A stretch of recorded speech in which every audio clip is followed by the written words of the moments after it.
자, 이번 총선의 격전지 전국에 여러 곳 꼽히고 있거든요. 그러나 그중에서도요. 이곳이야말로 진짜 격전지다. 이렇게 꼽히는 곳이 경기도에 있습니다. 여기 화면이 있습니다. 경기도 성남 분당갑인데요. 지금 국민의힘의 안철수 후보 그리고 민주당의 이광재 후보가 격돌하고 있죠. 자, 뉴스와이드 제작진과 제가 어제 이 경기도 성남 분당갑에 방문을 했습니다. 그리고 주민들 얘기 그리고 후보들도 만나봤거든요. 자, 지금부터 그 영상 소개해드립니다. 저는 이번 총선의 최대 격전지로 꼽히는 경기도 성남 분당갑에 나와 있습니다. 분당 신도시 북부와 판교 신도시 전체를 성곡으로 둔 이곳에선 현역 의원인 안철수 국민의힘 후보와 도전자인 이광재 더불어민주당 후보가 격돌하고 있습니다. 안녕하십니까. 여기 천천히 내가 보니까 윤 정권의 안정적인 지지를 위해서 우리는 안철수를 좀 밀어줘야 되지 않을까 하는 개인적인 생각을 합니다. 이제 이광재 후보님을 지지하는데 분당을 살려주실 그런 국회의원이 되지 않을까 이런 생각을 하고 있습니다. 네. 아이고 안녕하십니까. 있습니다. 예, 분당 검토.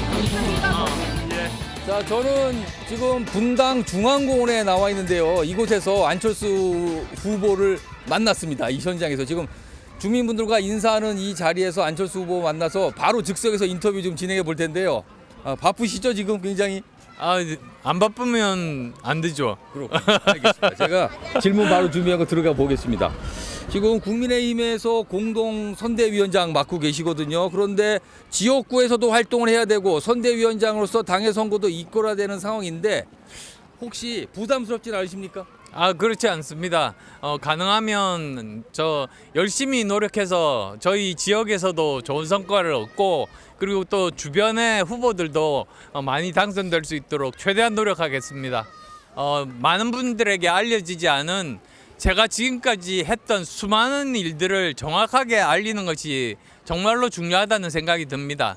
그래서 그런 일들을 제대로 안 되신다면은 정말로 분당에 맞는 후보구나. 분당에 애정을 갖고 있구나. 분당이 처음 세워질 때 처음 안랩 사옥을 설립한 그런 회사 중에 하나여서 이 초석을 깐 사람이구나. 이런 연구까지도 다 알게 되실 겁니다. 그것을 제대로 알리기 위해서 열심히 뛰겠습니다. 도전자인 이광재 후보와 5차 범인의 접전을 벌이는 걸로 나오고 있거든요. 자, 이런 여론조사 결과는 예측하셨습니까? 저는 여론조사 지금까지 신경 쓴 적이 없습니다. 제가 초선 때는 여론조사가 지는 걸로 나왔습니다. 예. 결과적으로는 60대 30으로 더블 스코어로 이겼습니다. 두 번째 재선할 때는 여론조사가 박빙으로 나왔습니다.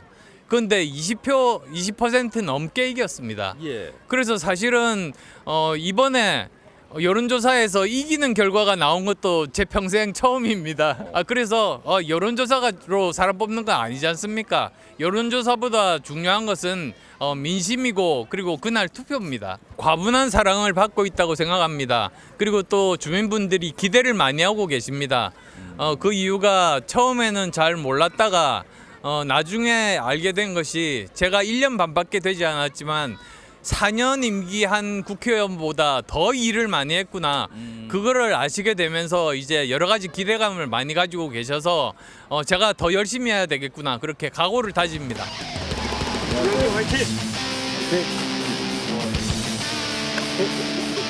저는 지금 분당 탄천변에 나와 있습니다. 이곳에서 더불어민주당의 이광재 후보와 만나보겠습니다.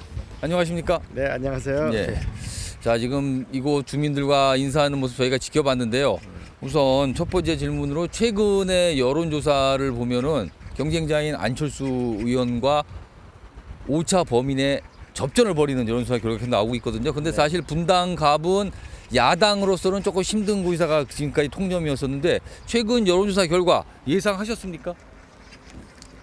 생각했던 것보다는 좀 빠른 속도로 역전한 것 같고 좀 상승세가 빠른 것 같습니다. 다녀보면 처음에는 나와줘서 고맙다 라는 분이 많다가 그 다음에는 꼭 이겨야 된다 라고 하시는 분이 계시다가 근자에는 이기면 정말 스쳐 지난 정치인처럼 하지 말고 일 꼭 잘해줘야 돼요. 이런 걸로 자꾸 변하는 걸로 보아 이 분당 판교 주민들의 마음과 자꾸 함께 하고 있는 거 아닌가 이런 생각이 듭니다. 아니 연고도 없는 지역에 왜 출마를 한 것이냐 이런 의문과 지적은 좀 여전히 있거든요. 자, 이에 대해서는 어떻게 좀 설명을 하실까요? 그 판교라는 그 도시를 만든 거는 김대중 노무현 대통령 시절에 만든 것이죠. 여기에 분당의 신도시 재건축을 통한 신도시를 만들려면 제가 원주의 혁신도시 기업도시를 한 제가 훨씬 더 잘할 겁니다. 그리고 그 우리 원희룡 지사는 제주지사 하다가 지금 인천 출마했잖아요. 예. 그 4년 전에 김은혜 후보도 얼마 전에 온 거고 안철수 후보도 사실 온 지 2년밖에 안 되거든요. 예. 원래 저기 노원에 출마하셨던 분이잖아요. 대한민국 국회의원은 대한민국을 대표하는 거죠. 판교의 경제를 키울 사람이 누구냐? 분당의 재건축 미래도시를 만들 사람은 국정 경험이 있는 실용주의자 저 이광재다라고 생각합니다. 저는 배지를 달기 쉬운 곳이 있었음에도 불구하고 어려운 분당 판교에 도전했습니다.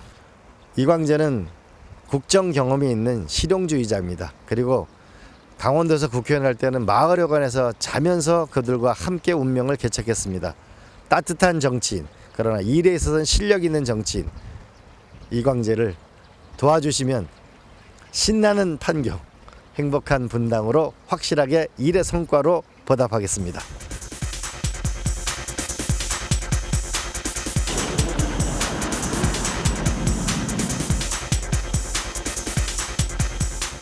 이제 총선까지 보름가량 남았습니다.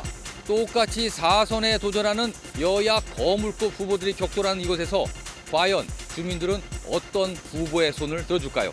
지금까지 성남 분당갑에서 전해드렸습니다. 네, 앵커가 간다. 직접 다녀왔는데요. 어제 여야 두 후보를 보는 유권자의 마음들 알 것 같기도 하고 모를 것 같기도 하고 알쏭달쏭했습니다. 자, 이런 상황에서 최근에 경기도 성남 분당갑과 관련된 여론조사 결과 좀 잇따라 나오고 있거든요. 우선 하나씩 보죠. 여기 보시면은 RN서치 조사가 있는데요. 이제 가장 최근입니다. 여기 보시면 이광재 후보가 48.4 그리고 안철수 후보가 40.5 그리고 이 차이는 오차 범위 아니에요. 그리고 유호정 후보가 있었는데 최근에 등록을 안 했죠. 그래서 불출마 상태죠. 근데 조사는 같이 그냥 이루어졌습니다. 그때 맞춰서요. 하나 더 보죠. 자, 이 조사는 조금 그 뒤쪽에 그보다 먼저 있었던 조사인데요. 이광재 후보 45, 그다음에 안철수 후보 44. 역시 뭐 오차 범위 요 안에. 뭐 굉장히 좀 두 숫자가 붙어 있는 상황입니다. 자, 김철영 교수님. 사실은 여기를 주목받는 이유가 워낙 거물급 인사들이거든요. 국회의원 3선씩 하군요. 4선 도전하는 여야 거물 인사들이 격돌하다 보니까 주목을 뭐 굉장히 받는 곳인데, 자, 총선 결과에 따라서 승패 뒤에 누군가 분명히 이기고 누군 집니다. 자, 총선 승패에 따라서 이 승자의 정치적 위상 그리고 패자는 어떻게 되는 건지 이거 좀 가볍게 아직은 모르니까요. 일단 요거 좀 전망해 주시죠. 일단 뭐 오차 범위 내에 있긴 하지만 그래도 분당갑이 국민의힘에 조금 전통적으로 조금 약간 좀 유리한 지역이거든요. 그렇습니다. 또 안철수 의원 같은 경우에는 훨씬 더 높은 어떤 국민적 인지가 있기 때문에 아마 안철수 후보가 예상대로 아마 승리를 한다면 아마 그걸 바탕으로 해서 안철수 뭐 후보 같은 경우에는 뭐 제3신당도 국민당도 아마 성공시킨 경험이 있고요. 예. 뭐 대권에도 직접 출마한 경험이 있기 때문에 아마 본인이 무난하게 승리한다면 총선 이후에 어떤 뭐 당권 도전이나 아니면 적어도 2027년 대권 도전을 향해서는 좀 순조롭게 항해할 수 있지 않을까 이렇게 보이고요. 예. 아마 이광재 후보가 만약에 이긴다면 예. 이광재 후보 같은 경우에는 정치자금법 위반으로 한 10년 정도 예. 피선거권이 제한되면서 약간 정치적 암흑기가 있었거든요. 근데 만약 이번에 안철수라고 하나 대열을 잡게 되면 예. 아마 민주당 내의 어떤 위상도 많이 달라지겠죠. 오. 그게 걸맞는 아마 대접을 받을 걸로 예상이 되고요.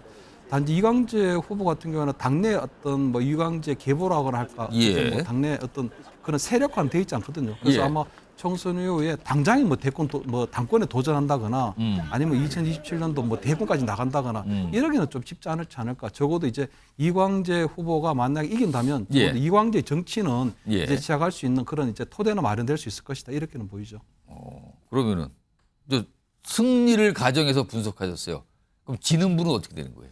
지금 뭐 안철수 후보 같은 경우는 만약 지게 되면 예. 사실은 완전히 뭐 암흑기로 들어가게 되는 거죠.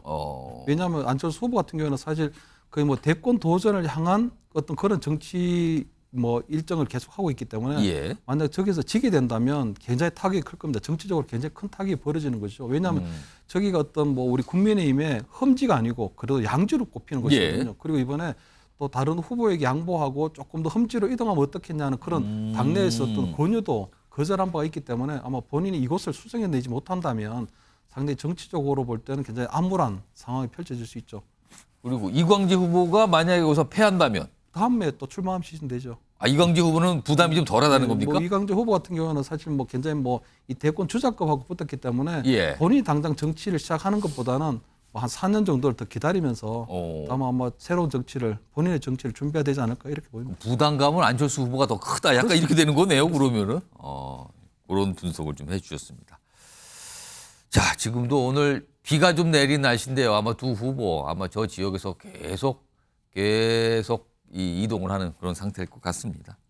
자, 이 정도 좀 소개해드렸고요.